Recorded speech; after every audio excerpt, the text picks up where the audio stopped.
오늘 10편, 51편 보겠습니다. 10편, 51편.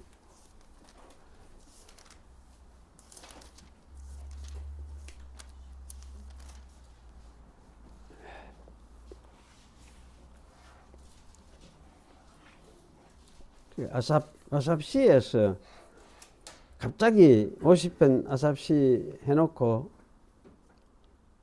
51편에 다윗시가 하나 들름 나오고 52편도 다윗시인데 참 요렇게 편집을 한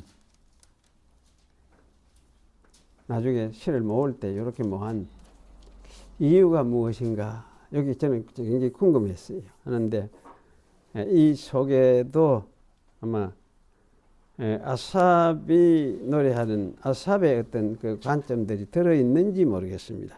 그래서 이렇게 하는지 모르겠다는 생각이 들어지는데요. 오늘 51편 보겠습니다. 하나님이여 주의 인자를 따라 내게 은혜를 베푸시며 주의 많은 긍휼을 따라 내 죄악을 지워 주소서. 옛날에 도말라 하소서 일어났죠. 도말은 위에 치발라 이래 발라가지고 덮어가 지어버리는 것이고 안 비도록 하는 것이고 그것도 그 의미도 사실은 있는데 이건 이제 지워 주소서. 사실 이거는 씻고 닦아내는 거예요. 닦아내가 싹 지워서 흔적까지도 이래 지워 없애버리는 이런 걸 이야기합니다. 나의 죄악을 맑게 씻으시며 나의 죄를 깨끗이 제하소서. 무릇 나는 내 죄과를 아오니 내가 항상 내 앞에 있나이다. 내 죄가 항상 내 앞에 있나이다. 내가 죽기만 범죄하여 주의 목전에 악을 행하였사오니 주께서 말씀하실 때에 어려우시다 하고 주께서 심판하실 때에 순전하시다 하리이다. 이 부분이 참 어려워요. 그 애매하게 번역을 해놓은 구절입니다. 주께서 말씀하실 때에 당신이 어렵다. 당신이 어려우시다. 이렇게 되어 있어요. 주께서 심판하실 때 주께서 순전하시다. 이렇게 되어 있어요. 근데 그 주께서 하는 주어를 두 군데 다 빼버렸어요. 그러니까 뜻이 엉뚱하게 이해될 가능성이 굉장히 많아요. 내가 죄악 중에서 출생하였으며 어머니가 죄 중에서 나를 잉태하였나이다. 보소서 주께서는 중심이 진실함을 원하시오니 내게 지혜를 엄밀히 가르치시리이다.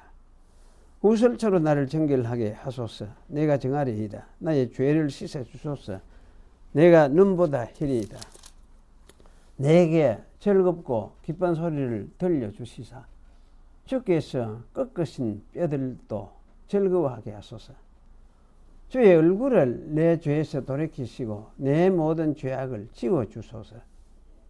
하나님이여 내 속에 정한 마음을 창조하시고 내 안에 정직한 영을 새롭게 하소서. 나를 주 앞에서 쫓아내지 마시며 주의 성령을 내게서 거두지 마소서. 주의 구원의 즐거움을 내게 회복시켜 주시고 자원하는 심령을 주사 나를 붙드소서. 그리하면 내가 범죄자에게 주의 도를 가르치시리니 죄인들이 주께 돌아오리이다. 하나님이여 나의 구원의 하나님이여 피 흘린 죄에서 나를 건지소서. 내 혀가 주의 의를 높이 노래하리이다. 주여 내 입술을 열어주소서. 내 입이 주를 찬송하여 전파하리이다. 주께서는 제사를 기뻐하지 아니하시나니 그렇지 아니하면 내가 드렸을 것이라. 주는 번제를 기뻐하지 아니하시나이다. 하나님께서 구하시는 제사는 상한 심령이라. 하나님이여 상하고 통회하는 마음을 주께서 멸시하지 아니하시리이다. 주의 은택으로 시온에 선을 행하시고 예루살렘 성을 쌓으소서. 그때 주께서 의로운 제사와 번제와 온전한 번제를 기뻐하시리니 그때에 그들이 수소를 주의 제단에 드리리이다.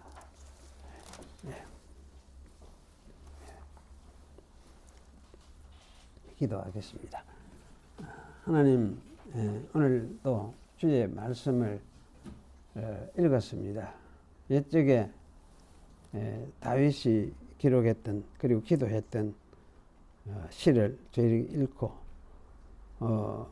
그 시 속에 들어있는 뜻이 오늘 우리가 함께 듣고 생각하며 또 우리 자신을 비추어 보아야 할 것임을 저희들이 인식을 합니다.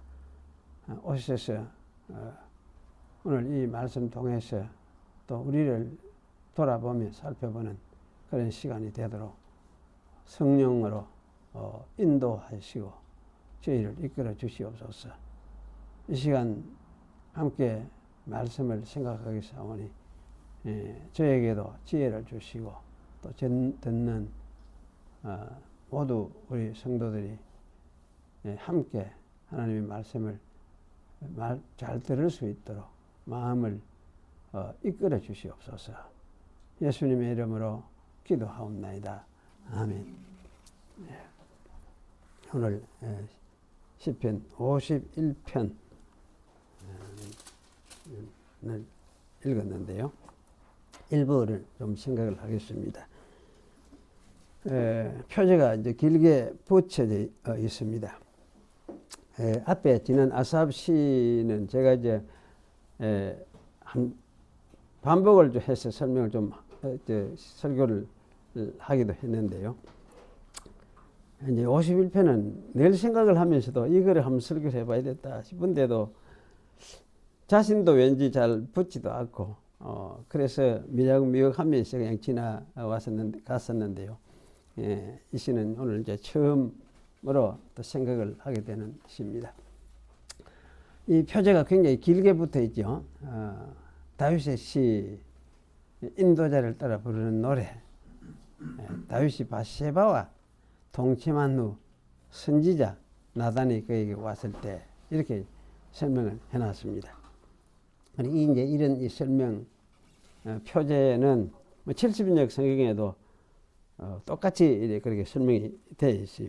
되어 있는데 하여튼 히브리 성경에는 이 표제가 너무 길어서 그런지 두 절이 이 표제에 배분이 되어 있어요. 우리 성경에는 두 절을 아예 위에 올려놔보고 절수에 포함을 안 시켰으니까 사실은 우리 성경은 히브리 성경하고 대조하면은 절수가 두 절 좀 모자란다 이렇게 할 수 있는데 하여튼 두 절이게 되어 있으니까 제가 대조하면서 읽다 보니까 하여튼 두 절 뒤로 이래 해야 맞아지는 그런 이제 그걸 제가 이제 보았습니다. 이 시가 사실 어떤 상황에서 나왔는지 비교적 좀 명백하게 설명을 해주는 것 같다 그런 생각이 들어집니다. 하지만은 자세하게도 이렇게 생각을 해보면은 아무래도 이 다윗 선지자가 나단 선지자가 다윗에게 왔을 때에 어느 시점에서 이런 시로 하나님께 간구했던가 하는 것이 좀 궁금하고 그게 좀 애매하다 이런 생각이 들어져요. 왜냐하면 이제 사무엘하 12장에는 선지자 나단이 하나님의 보냄을 받아서 다윗에게 와서 다윗을 책망하는 사건에 대한 기록이 나와 있습니다. 그 사건을 우리가 이제 먼저 살펴보겠습니다. 선지자 나단은 다윗에게 와서 비유를 들었습니다. 한 성읍에 두 사람이 있는데 한 사람은 부하고 한 사람은 가난하니 그 부한 사람은 양과 소가 많으나 가난한 사람은 아무것도 없고 자기가 사서 기르는 작은 암양새끼 한 마리뿐이라. 그 암양새끼는 그와 그의 자식과 함께 자라며 그가 먹는 것을 먹으며 그의 잔으로 마시며 그의 품에 누움으로 그에게는 딸처럼 되었거늘 어떤 행인이 그 부자에게 오매 부자가 자기에게 온 행인을 위하여 자기의 양과 소를 아껴서 그것들을 잡지 않고 가난한 사람의 양새끼를 빼앗아다가 자기에게 온 사람들을 위하여 잡았나이다. 이렇게 했습니다. 이런 이제 비유를 듣던 다윗은 듣고 나서 대노했습니다. 그래서 나단에게 여호와의 살아계심을 두고 맹세하노니 이 일을 행한 그 사람은 마땅히 죽을 자라. 그가 불쌍히 여기지 아니하고 이런 일을 행하였으니 그 양 새끼를 4배나 갚아 주어야 하리라 라고 했습니다. 그때 나단 선지자는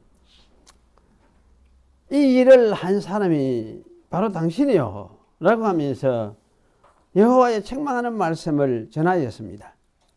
나단 선지자는 여호와께서 이와 같이 이르시기를 내가 너를 이스라엘의 왕으로 기름을 붓기 위하여 너를 사울의 손에서 구원하고 네 주인의 집을 네게 주고 네 주인의 아내들을 네 품에 두고 이스라엘과 유다 족속을 네게 맡겼느니라. 만일 그것이 부족하였을 것 같으면 내가 네게 이것저것을 더 주었으리라. 그러한데 어찌하여 네가 여호와의 말씀을 업신여기고 나보기에 악을 행하였느냐.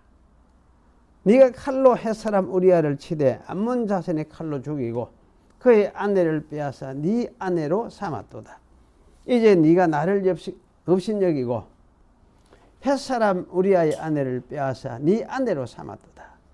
이제 네가 나를 업신여기고 햇사람 우리아의 아내를 빼앗아 네 아내로 삼았은즉 칼이 네 집에서 영원토록 떠나지 아니하리라 하셨고 여호와께서 또 이와 같이 이르시기를 보라 내가 너와 네 집에 재앙을 일으키고 내가 네 눈앞에서 네 아내들을 빼앗아 네 이웃들에게 주리니 그 사람들이 네 아내들과 더불어 백주에 동침하리라.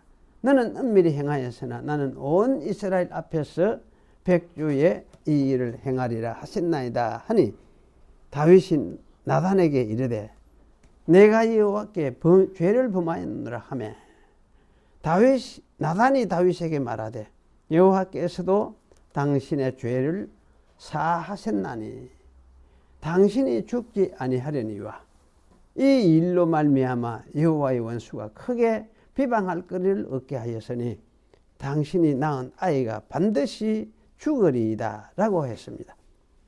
그리고 나단 선지자는 자기 집으로 돌아가 버렸습니다.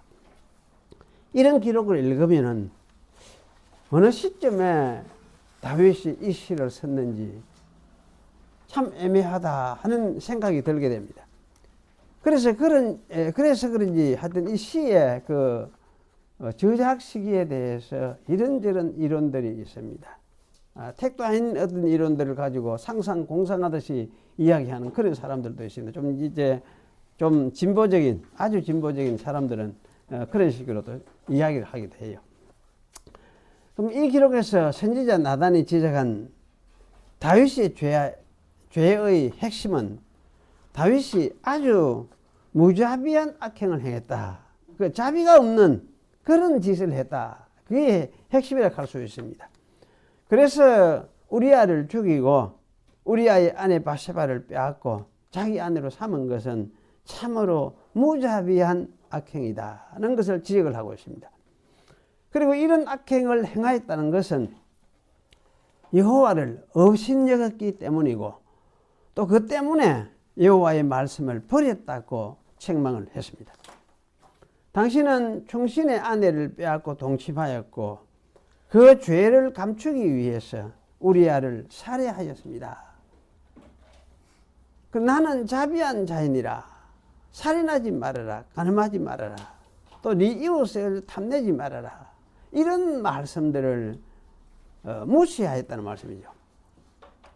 나단 선지자의 책망을 받자 다윗은 자기의 잘못을 자백하였고 여호와께서도 그의 죄를 사하셨다고 선언했습니다. 굉장히 이게 참 애매한 말 같고 무슨 소리냐 이런 싶은 생각이 들어지는 그런 선언이에요.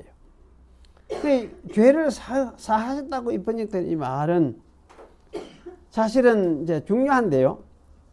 뛰어넘어 가버렸다. 해빌 이렇게 되어 있어요. 해빌 아바르는 동사인데 사역형이라고 시키는 어떤 그 성격을 가진 그런 어떤 동사가 사용이 되어 있습니다. 그래서 이것은, 이 말은 출애굽의 그 유월절을 생각나게 하는 말입니다. 유월절 때에 죽음의 천사가 피가 발린 이스라엘의 장막들을 뛰어넘어 가셨던 것을 상기시킵니다. 참 이걸 이런 생각을 하면은, 여기서도 여호와께서 다윗에게 발린 어떤 대속의 피를 보시고 다윗의 죄를 뛰어넘어 가버렸다는 뜻으로 읽을 수 있겠다는 생각이 들어집니다. 다윗 위에 피가 덮여 있기 때문에 반드시 죽어야 마땅한 다윗을 심판하는 사자가 뛰어넘어 가버렸다는 뜻으로 생각이 됩니다. 그래서 다윗이 대속이 되었다는 뜻이라고 할 수가 있습니다. 다윗이 바세바를 범해서 낳은 아이가 죽는 것이 뭐냐? 이 죄에 대한 보응이라 우리 생각을 많이 하는데, 사실 그것은 죄에 대한 보응이라기보다는 다윗의 죄로 인하여 욕하면서 비난하는 원수들의 비방을 무마하기 위한 조처였습니다. 다윗이 처벌을 받아야 마땅하지 않겠느냐? 여호와의 공의로우심이 어디 있느냐? 이러면서 이제 비난하면서 다윗의 통치를 인정하지 않으려는 원수들의 그 비방을 막기 위하여 이런 조처를 취하였다. 그렇게 말씀하고 있습니다. 죽은 아이는 다윗을 위하여 대신 죽은 희생양이라고 말을 할 수가 있습니다. 그 아이의 죽음은 다윗의 대속자 하나님의 희생을 상징하는 것이라고 말을 할 수가 있습니다. 그 일을 통해서 하나님의 의미하심도 온 나라에 드러내실 필요가 있었기 때문이라, 그런 생각이 들어집니다. 하나님이 다윗을 이렇게 대속하신 것은 자기의 나라를 맡기기 위하여 다윗을 선택하셨기 때문이라, 그런 생각이 됩니다. 그 후에 이 다윗은 하나님의 백성을 위하여 온몸을 바쳐서 살았습니다. 그래서 사실 후대 그 기록에 보면은 참 다윗처럼 성실하게 자기 일들을 감당하고 나를 섬긴 그런 자가 어디 있느냐, 이런 식으로 이야기를 하기도 합니다. 요압이나 아히도벨이나 시므이나 아도니아 같은 사람, 이 사람은 하나님의 이러한 처분을 용납할 수가 없었습니다. 사실 이걸 용납하기 힘들죠. 어떻게 보면 요압이 이걸 가장 잘 알고 있고, 아히도벨은 바세바의 할아버지뻘 되는 사람이에요. 그러니까 그게 이제 아히도벨 역시 이 다윗의 그 비리에 대해서 용납할 수가 없는 거죠. 그리고 시므이, 또 아도니아 같은 사람, 이런 하나님의 처분을 받아들일 수가 없다, 이런 생각을 했던 것이 틀림없는 것 같아요. 그래서 마침내 다윗을 배반하였습니다. 그리고 이 배반한 결과 그들은 죽음에 이르게 되었던 그런 사람들입니다. 시편 51편은 이런 아픈 배경을 가지고 있습니다. 이 상에서 제시한 이 배경에 비추어서 생각하면은 이 시는 아마도 나단 선지자가 사죄함을 선언한 후에 다윗이 마음이 아파서 애통하면서 지은 기도시라, 그런 생각이 됩니다. 돌아가고 나서 아마 이런 시를 지으면서 기도했지 않겠느냐, 이런 생각이 들어요. 1절이 아마 이런 추론의 근거가 될 수 있는 것 같습니다. 1절에서 다윗은 하나님의 인자와 자비를 따라서 긍휼과 죄악의 지음을 강구하고 있습니다. 하나님이여, 주의 인자를 따라 내게 은혜를 베푸시며 주의 많은 긍휼을 따라 내 죄악을 지워주소서 라고 기도합니다. 여기서 우리는 하나님의 인자와 긍휼을 의지해서 기도하는 것을 볼 수 있습니다. 인자와 긍휼은 출애굽 때에 하나님께서 자신이 어떤 신인지를 밝히실 때 말씀해 주신 하나님의 이름과 같은 그런 성품들입니다. 출애굽기 34장 6절에는 하나님의 이름을 선포한다고 말하면서 이렇게 선포해요. 여호와라 여호와라 자비롭고 은혜롭고 노하기를 더디하고 인자와 진실이 많은 하나님이로다 라고 하셨습니다. 1절에서 다윗은 자신이 아마 이런 하나님을 생각을 하면서 이런 하나님을 닮지 않은 자기의 죄를 고백하는 것 같아요. 하나님은 자비로우시며 은혜로우시며 도리와 신의를 지키시는, 헤세드라는 그 말을 사실은 도리와 신의 이렇게 번역을 할 수 있는 말인데, 도리와 신의를 지키시는 분이시다 이렇게 이제 말씀하고 있어요. 이걸 자꾸 이제 언약하고 관계지어서 많이 이야기를 하는 것은 맞지만은 사실 그 속에 들어있는 것이 뭐냐, 언약 때문에 언약을 가진 사람들 서로 관계에서 하나님 자신이 상대방에게 정말 언약대로 그 도리와 신의를 지키시는 분이시다 하는 것을 되새기게 하는 말입니다. 이스라엘 왕은 이런 하나님을 이스라엘에 드러내도록 하기 위하여 세움을 받았는데, 정작 자신은 이 사실을 망각하고 잔인무도한 짓을 행하였다는 아픔을 표현하면서 자신을 용서해 달라고 간구합니다. 이렇게 볼 때에 이게 긍휼히 여기소서, 내 죄과를 도말하소서 이렇게 말을 하는 것은 도말을 이미 했죠. 이미 용서를 했다 선언을 했으니까. 그러기는 사실은 이게 이 말은 선지자 나단이 당신의 죄를 사하셨습니다 라고 한 말씀에 대해서 그 아프게 생각하면서 그 응답하는 응답이라 생각이 됩니다. 당신의 죄를 사하셨습니다 이렇게 성론을 하셨으니까 예 사하여 주십시오 이렇게 한 것이나 마찬가지다 그런 말씀이죠. 그래서 신약적으로 말하면 이거는 강과죠. 강과 뛰어넘어가는 것이니까 신약에서는 이걸 강과한다 그렇게 표현을 하기도 하죠. 그래서 이러한 것을 받아들이고 고백한 것이라고 말을 할 수 있습니다. 참으로 후회와 아픔과 애통함을 표현하고 있는 말임이 틀림없습니다. 지워주소서라는 말은 이 도말하소서라는 말보다 이 히브리어적인 뜻에서 더 가까운 것 같아요. 근데 히브리어의 뜻은 싹 닦아서 흔적 없이 씻고 없애내는 것을 이야기를 합니다. 그래서 2절에서 이 의미가 보충해서 설명이 되는 것 같아요. 맑게 씻기시며, 내 죄를 맑게 씻기시며 깨끗이 제하소서. 이게 히브리어적인 그 뜻이라 할 수 있는데, 이것이 이제 보충되어서 설명이 되고 있습니다. 그래서 참 지워주소서라는 이 말 속에 함께 이걸 생각을 하면서 우리가 묵상하고 할 필요가 있겠다 그런 생각이 들어집니다. 3절에서 무릇 나는 내 죄가를 나오니 내 죄가 항상 내 앞에 있나이다 라고 말씀하고 있는데요. 이 말씀은 자신이 자신의 죄를 잘 알고 있다는 말인 것 같습니다. 한시도 자신이 지은 죄를 잊지 않고 있다는 말로 이해됩니다. 그러니까 이게 참 다윗이, 신앙에 있는 다윗이 이거를 잊어버리고 있을 택이 없잖아요. 그리고 4절을 잘 읽을 필요가 있습니다. 주님께 4절 앞에는 그렇게 되어 있어요. 예, 주님께만 이렇게 레바떼하 이렇게 주님께만, 당신에만 이렇게 되어 있어요. 그래서 내가 범죄하여 주의 목전에서 악을 행하여 사오니, 주께서 말씀하실 때에 주님은 어려우시며 주께서 심판하실 때에 주님은 순전하시다 하리이다 라고 합니다. 이 구절에서 주님께만 내가 범죄하였다는 이 말은 좀 오해를, 이렇게 이 의문을 질문을 하게 만드는 그런 말인데요.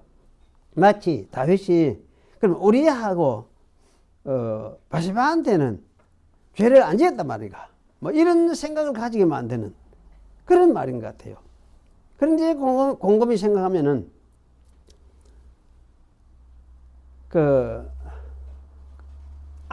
그 악을 주의 목전에서 내가 행하여 사오니라는 말을 곰곰이 생각하면은 남의 아내를 빼앗고 죄 없는 그녀의 남편을 죽인 사실을 다윗이 여호와의 눈앞에서 행한 그 악이라고 말하고 있는 것을 하고 있는 것을 우리가 알 수가 있습니다. 그래서 이것은 우리와 바세바에게 행한 것을 다윗이 악으로 인식하고 있다는 것을 보여주는 것이거든요. 그래서 아마 이것은 우리야와 바세바에게도 다윗은 악을 행하였다. 하나님 앞에 행한 것이긴 하지만은 우리야와 바세바에게도 다윗은 악을 행하였다고 인식하고 있었던 것이 틀림없다. 이런 생각이 들어집니다. 왜냐하면 그들도 하나님의 형상이고 하나님의 백성이기 때문에 그렇습니다. 그리고 이어지는 구절에서 주께서 말씀하실 때 주님은 어려우시다 하고 주께서 판단하실 때 주님은 순전하시다 하리라는 이 구절은 죄는 나만 지었고 반면에 주님은 죄와 아무 관계가 없습니다라는 말과 같습니다. 4절 전체가 뜻하는 바는 죄는 내가 지었고 주님은 어려우시고 순전하십니다. 이런 말을 강조하는 것 같아요. 그래서 사실 이걸 거꾸로 잘못 생각하면 이제 내가 죄를 지었지만은 주님께서 나에게 선언할 때에 내가 어렵고 내가 순전하다 이렇게 만들어 주신다 이런 뜻으로 생각할 가능성이 많아요. 그럼 그게 아니고 그 반대예요. 하나님은 어렵고 죄는 내가 지었고 하나님 당신은 어렵고 당신은 순전하십니다. 이렇게 말하는 것 같아요. 다윗이 이런 말을 강조하는 것은 자기의 범죄로 인하여 여호와의 영광에 누를 끼치게 되었다는 점을 아파하는 것 같습니다. 사실 하나님의 택하신 자가 죄를 범하면 하나님도 그 죄로 인하여 대적에게 욕을 먹고 비박을 당합니다. 하나님은 자기 백성의 죄로 인한 고통을 피하시는 분이 아니라 그 고통 속으로 동참하여 오실 수밖에 없는 분입니다. 왜냐하면 하나님은 자기 백성의 구속자이기 때문입니다. 출애굽 때부터 하나님은 구속자로 등장을 하죠. 계속해서 그 후로 계속 구속자 하나님으로서 등장을 하시면서 이스라엘 중에 계시면서 이스라엘을 이끌어 주셨습니다. 다윗은 이러한 사실을 역사 속에서 배워서 아마 죄송스러워하고 또 아파하는 것 같습니다. 하나님은 우리에게 역시 마찬가지입니다. 우리에게도 똑같습니다. 그런데도 우리는 이런 하나님의 고통을 우리 자신의 것으로 삼으려고 하지 않는 경향을 가지고 있는 것 같습니다. 하나님은 내려와서 우리를 대속하려고 우리 죄를 지려고 오시는데 우리는 사실 이 죄를 지려고는 하지 잘 않거든요. 오히려 이 죄 지는 이것을 사실은 뿌리치고 멀리하고 자신은 어렵다 하면서 판단하고 바리새인같이 행세하면서 살고 있는 것은 아닌지 살펴봐야 할 것입니다. 이런 경향을 성경은 교만이라고 합니다. 하나님 아는 모습이 아니라는 뜻이죠. 5절에서 다윗은 자기의 실패를 통하여 자신의 본질을 봅니다. 보소서 내가 죄악 중에서 출생하였으며 죄 안에서 되어 있습니다. 죄악 중에서 출생하였다. 같은 말이죠. 죄 중에서 어머니가 나를 잉태하였나이다 라고 합니다. 자신의 근본을 사실은 고백하는 것 같아요. 다윗이 하나님과 동행하여서 전쟁에서 승승장구할 때는 자신이 이러한 죄인임을 깨닫지 못했을 것입니다. 사람은 이렇게 되기 쉽습니다. 이럴 때는 자기의 의만 보이기 때문입니다. 자기 잘한 것만 생각이 날 때이죠. 하지만 죄를 짓고 실패하고 나서야 자신의 출생이 죄 안에서 출생한 것임을 깨닫게 됩니다. 자신이 본질상 죄인이었음을 비로소 보게 되었다는 뜻으로 생각할 수 있습니다. 이 사실은 모든 인간에게 사실은 진실이라고 생각이 됩니다. 하지만 세상의 인간이 인정하고 싶지 않은 진실이죠. 세상 사람들은 이것을 거부를 해요. 죄인, 죄인, 죄인인, 이런 식으로 생각을 하죠. 인정하지 않으려고 합니다. 그런데 사실은 그리스도인은 이것을 인정할 수밖에 없습니다. 왜냐하면 그리스도인은 그리스도를 알게 될 때에 자신이 나면서부터 본질적으로 죄인이라는 사실을 실감하게 됩니다. 그리스도를 보게 되면 자기의 죄를 보게 됩니다. 또 그 죄를 대속하러 오신 하나님을 그 속에서 발견하게 되기 때문입니다. 역으로 그리스도를 통해서 하나님을 보면은 또 자신의 죄인됨을 보게 됩니다. 그래서 대속주 하나님을 경외함으로 섬기게 됩니다. 이것이 믿는 믿음의 모습입니다. 사실 이거 칼빈의 기독교 강요가 제일 첫 번째로 강조하는 것이 이 측면이에요. 그게 모든 사람이 자신이 죄인 되는 것을 보게 되면은 하나님의 그 대속의 하나님을 바로 보게 되는 것이고, 또 하나님을 바로 만나게 되고 보게 되면은 자신의 죄인됨을 보게 된다. 이렇게 이야기를 하고 있어요. 이렇게 하면서 다윗은 하나님 앞에 서게 됩니다. 6절은 하나님 앞에서는 다윗을 말하고 있는 것 같습니다. 보소서, 주께서는 중심의 진실함을 원하시오니 내 속 가장 깊은 곳에 지혜를 가르치소서라고 말합니다. 이 구절은 제가 좀 약간 다르게 번역을 했습니다. 이게 중심이라는 말은 심장, 마음이라는 말이죠. 또 내 속 가장 깊은 곳에라고 한 말은 여기 무슨 뜻인지 애매한 측면이 있습니다. 그래서 어떤 번역에는 은밀히 부사로 번역을 했어요. 하지만 저는 이 말이 앞의 심장이라는 말하고 대꾸가 되는 말이라고 생각이 됩니다. 대꾸예요. 그래서 내 속 가장 깊은 곳에, NIV에 이러셨죠. in the inmost place, in the inmost place, 이렇게 번역을 했어요. 이 번역이 참 괜찮다는 생각이 들었습니다. 심장이 사람의 내적 중심이죠. 그런 면에서 가장 깊은 곳이라고 말할 수 있는데, 여기 이제 그것을 다른 표현이라고 생각하면은 내 속에 가장 깊은 곳에 있는 거, 내 속 마음 깊은 곳에 있는 거, 이거는 다른 사람이 열어볼 수 없는 것이에요. 자기만 들어가 볼 수 있는 그런 깊은 곳에 있는 거, 이렇게 읽는 것이 옳겠다 생각이 들어요. 그래서 NIV가 보여주는 힌트를 따라서 주변의 의미를 살려서 길게 좀 늘려서 번역을 했습니다. 그래서 길게 이렇게 내 속 가장 깊은 곳에 이렇게 번역을 해놨지만 사실 이 말은 한 단어의 번역입니다. 그러면 주께서 중심의 진실함을 원하신다는 말은 무슨 말이겠습니까? 역사적인 맥락을 생각해 보는 것이 이럴 때 필요하다는 생각이 들었습니다. 이런 일이 있기 전까지 다윗은 자신이 죄인이라고 별로 생각하지 않았을 것 같습니다. 하나님이 자기를 왕으로 세우시고 수많은 전쟁에서 승승장구하게 하셨고 또 나라를 어느 정도 안정된 자리까지 오게 하셨으니까 다윗의 속마음으로는 자부심이 컸을 가능성이 있습니다. 내가 제법 일을 했구나.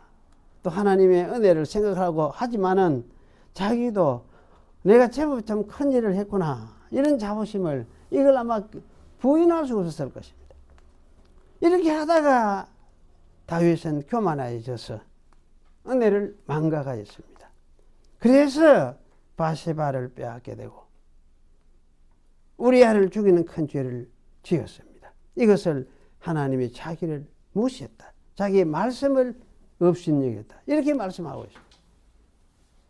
다윗은 자신의 죄인됨을 여실히 여기서 보게 된 것입니다. 이 실패를 통해서 이스라엘의 구원자로 세움을 받은 것이 여지없이 그야말로 먹칠하지. 그게 똥칠한 거지. 눈을 뜨고 세상을 볼 낯이 없게 되었습니다. 그러면 이런 중에 하나님이 다윗의 마음에 진실함을 원하신다는 말이 무슨 뜻이겠습니까?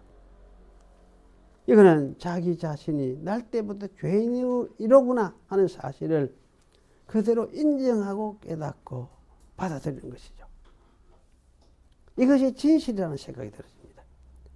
그래서 이 진실이라는 말은 종종 진리라는 말과 같은 말이에요. 진리로 번역이 될 때가 많아요. 에메트로 말해요. 인간은 사실 날 때로부터 죄인으로 났구나 하는 사실, 이게 진실이면서도 진리이기도 하다는 말씀이죠. 그리고 이 사실을 직시하는 것, 이것이 곧 지혜라는 뜻입니다. 이거 바라보는 것이 지혜라는 말이에요. 여기 가르치시리이다 라고 한 것은 사실 가르치소서 또는 알게 하소서라는 청원의 뜻으로 읽을 수 있습니다. 이어서 오는 청원들이 다 같이 동일한 미완료형으로서 청원을 하고 있기 때문에 그렇습니다. 다윗은 이 진리를 자신이 잊지 않도록 주께서 앞으로도 자기를 가르쳐 달라고 청원하고 있는 말로서 생각이 됩니다. 이 청원처럼 하나님은 다윗의 평생을 이끌면서 죄인임을 아마 가르쳐 주셨고 되새겨 주셨습니다. 또 다윗 자신은 그 가르침을 받으면서 하나님의 이끄심을 진실되게 따라갔습니다. 그것이 곧 다윗의 지혜였습니다. 그래서 마침내 다윗은 성군이라고 부를 만큼 그런 사람이 되었습니다. 세상 모든 것을 이제 다 놓아버리는, 그러면서 끊어버리고 하나님만 바라보는 이런 자리까지 나아가는 그런 자리에 이르렀습니다. 여기까지 오늘 설교하겠습니다. 기도하겠습니다. 거룩하신 하나님, 오늘 다윗을 통해서 말씀하신 말씀을 저희도 들었습니다. 저희 역시 이 말씀을 듣고 우리 마음에 새기고 우리 자신도 이 말씀에서 아멘하고 고백하고 또 인정하고 하나님 앞에 서기를 원하오니 오셔서 저희를 정말 하나님 앞에서 우리가 설 자리에 서게 해 주시옵소서. 예수님의 이름으로 기도하옵나이다. 아멘.